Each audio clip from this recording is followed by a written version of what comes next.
Teacher Survivalist Module 8. When to be a teacher bot and when to not. Does a business mindset have a place in the classroom?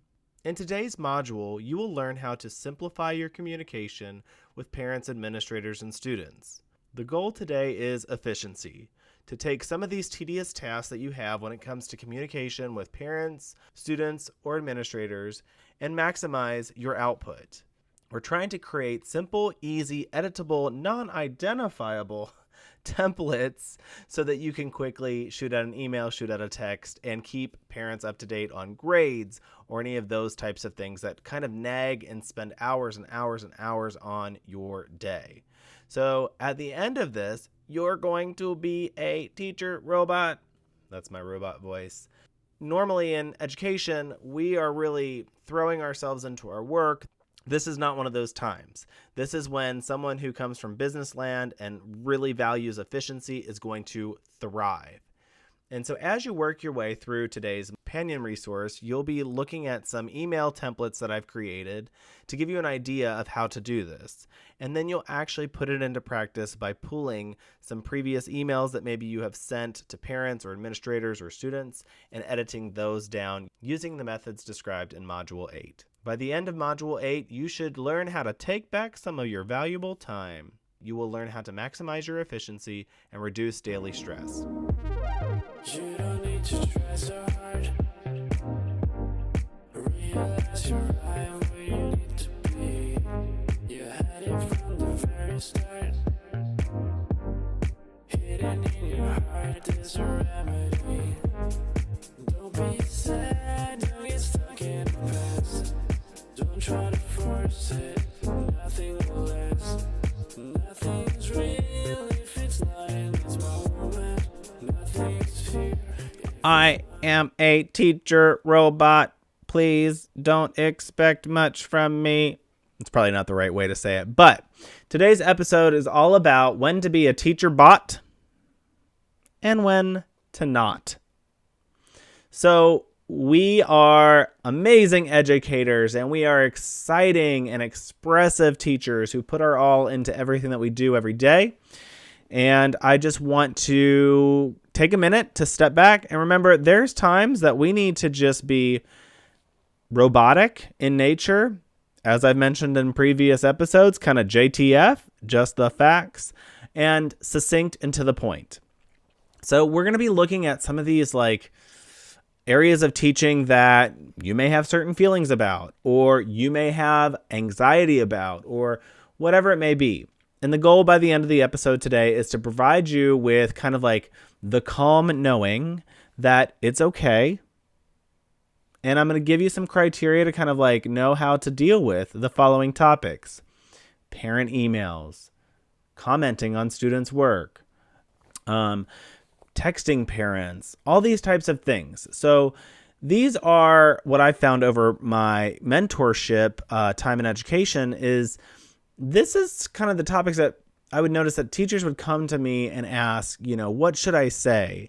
And the short long of it is they would have a 3-paragraph email response typed out.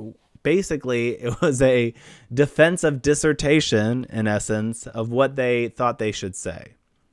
Because we take it so personally. And I do too. But if we get negative feedback, or if we get kind of a comment or a message from a parent or a student that puts us on the defense, we automatically go into kind of dissertation mode. And I get it. You do need to have that skill set, and there are circumstances in which you will need to lay out all the facts. However, a lot of time, less is more, baby. Less is more. And honestly, so what happens is, especially this time of year, towards kind of middle end of the school year, things suddenly start to matter more. They've mattered to you the whole year, but suddenly to certain parents or certain students, my absences are adding up, or I might fail this class. What can I do? Or I suddenly the parents are saying that I haven't communicated with them enough in the school year, and now I have to defend myself. These are all things that can stress out your entire day and they can put you under for an entire planning period or weeks. I mean, certain situations have put me under for weeks. Very depressive. So the first thing I want to get into is you are a teacher bot, which means that during certain situations, it is acceptable to be a teacher bot, which kind of the first chunk of today is all about coming up with those generic responses. And what I mean by that is you're actually going to take a Google Doc, you should put it in a digital format, and you're going to start writing down or copying and pasting the messages you are sending to parents. Or if it's easier, I need you to go back and grab previous messages that you've sent to parents about grades or about student participation or about absences or about excessive tardies, whatever it may be. But grab those. Those are such a handy resource that some of you may be misusing. Those are email responses that should be a one-off. I'm going to snap my fingers. One-off. Meaning you shouldn't have to come up with your own individualized explanation for those scenarios. So what I want you to start doing is creating email templates, or if you use Google Voice, you can even create these as text templates as well, where you kind of like scale back what you've been saying in those emails, removing the identifiers so that you can generically send them within 10 minutes to 25 parents and be done with it and move on with your day. In those parent emails, these generic response emails, you're going to start to remove those identifiers. So you're not going to say he, she. This is a time at which they, them, their pronouns are phenomenal. So regardless of your personal feelings about people's gender, don't even get me started on that. I will go nuts. But anyway, regardless of all that, non-identifying pronouns are an excellent resource in many, many situations when we are contacting parents specifically, because maybe they're grandparents, we don't know. But first thing is, we're going to remove any of those identifiers. So I'll read you an example here in just a second. The second thing is, hopefully by now, you know that the world is not one way. So whenever you're sending these generic responses or these generic blast emails, they should just say guardians, not necessarily parents. Nothing gender specific, but it should just be kind of a blanket statement. Okay. So let me just give you a quick example of one that I have to share with you. Dear guardians, I am Tim Coyle Smith and I teach your child in blank. As we approach the end of the quarter, I wanted to let you know that your child has blank zeros in PowerSchool. Please log in to check their progress. If you have any questions or would like to speak further, please let me know. Below is my contact information. That's a really quick little shorty that you can copy and paste and send very quickly. It also allows you to personalize with the actual class that you're teaching and the number of zeros that might be missed in the system. In my current role, zeros are a big deal, so I send out a lot of emails about zeros and helping to get those going. Now, this email actually has another component that I did not share with you. The goal here is to make your job easier and to give you time back. Okay? By becoming a teacher bot, you're gaining more of your own personal private planning time. So another thing that has been a big help is recording a quick Loom or Screencastify or some sort of screen sharing video that walks parents through maybe opportunities I've offered their children. So for instance, let me go on down and look at another one. Dear guardian, it is nearing the end of the semester and your child's success is at risk. Below, I have linked a video to help you better understand my late work policy and the makeup grade I am offering. For some of my students, this class is essential for them to graduate. Attached, you will see a current grade report on their progress. Below is a link. If you could please check with your child, it would be greatly appreciated. If you have any questions, please reach out. Contact information below. So in this scenario, I'm getting a little bit more specific, but as I send it to each parent, I can still copy and paste the exact same message. So this one includes a Loom link to a video of me explaining my late work policy. And also I offer certain extra credits each quarter. And it shares that. And then I did go a step further in this situation because let's say this child is failing, I do send a screenshot that it's a screenshot of their grades, and then the parents can view it, because a lot of times, for whatever reasons, they say they can't access it or they can't see it or their child's not sharing it with them. So that's another one that has come in handy. Now, I do this it's basically the same email, just in various forms throughout the semester or throughout the year. And one of the last ones that I will send is a little bit depressing, but it goes as follows. Dear Guardian, this is Mr. Tim Coyle Smith. I teach your child in blank. I am reaching out to you today to let you know that your child has failed the class. Please check with them on their progress. If you would like to discuss this further, please feel free to message back, email, or schedule a phone conference. And my contact information is listed below. Even though, we have to notify parents at the end of the year if their child has failed, chances are this parent has received probably 10 messages from me throughout the year guiding them towards their child's future progress. So in this situation, again, it's not a very lengthy email. So let's talk about that. As I mentioned at the beginning of the episode, this is not a dissertation. You are not defending a thesis, etc., etc. So the point is, allow the parents to request for you to give more details.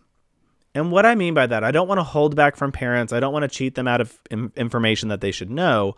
But remember, they know their child. In most cases, there's a history. Now, I will caution, I'm speaking from a high school perspective, especially for today's episode. But ninth graders, you should definitely keep that communication kind of detailed in the beginning with ninth graders, because the big transition happens from middle school to high school, and some of those kids fall off. And they wouldn't normally behave that way. But the point here is, let the parents ask for more rather than giving them everything of yourself and then them expecting that every single time. Because even though it's the start of the year and you're excited and you're trying to be their ally, writing a 3-paragraph email to every single situation that comes up throughout the year is daunting and exhausting, and it pulls your energy. So these little responses are a nice open door policy to starting the conversation, but that's easy. Now, when we get into harder situations, these are just kind of like teacher controlled messages we're sending. When it comes to you responding to a hard situation, let's say a parent messages you and says, they weren't absent. They were there the whole time. I heard them on the meet, blah, blah, blah, blah, blah. And, when it comes to these like combative almost messages, then again, I encourage you to be short and to the point. To respond to that parent by going back into the history that child has missed 23 days. They rarely show up. When they do show up, they barely participate. I stay on top of them. That's not what the question is about. The question was about attendance. So my response back to that was simply, please review below. And it was a screenshot, love my screenshots, of the attendance log for that student showing that they were late. You can't argue with that. That's fact. So if there's a way in which you can quickly prove or explain what they're saying, let's do that and move on. That also comes up with the Loom and Screencastify videos as well. Teaching virtually, so it's hard to explain to a parent about work that a child is missing in different areas. So instead, in that situation, I pull up only the student's information in all of those sources and create that little Loom video, and then just send it to the parent to review. And the beauty of that is you get the response, you get an email response that says they viewed it, if they did. And all of that helps to go into your little email folder for that specific parent so that you can, if you ever had to argue your case later on, that you were communicative, that they saw the video because you got the email back, all these things. So it is a very defensive style of teaching, but I don't know anything else. I don't know a teacher-centered approach to teaching. I don't know a community that defaults to me. It gets defaulted to the parent, then it gets defaulted to the student, then it gets defaulted to the administrator, and then it's my turn. So because that's the environment I'm in, this is how I have to kind of work with things. So that's how we're going to handle kind of teacher bot responses. Same thing with student comments. In any kind of like online learning community, even if you're in person or virtual, we have to comment on students' work. We have to provide them feedback.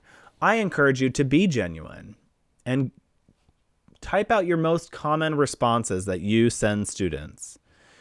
And then just, again, copy, paste, copy, paste, copy, paste. You can edit them to make them more special to the student. But, like great work is not really the best option. But maybe you do say like, great work. I really like how you provided great examples here and your picture resources were phenomenal.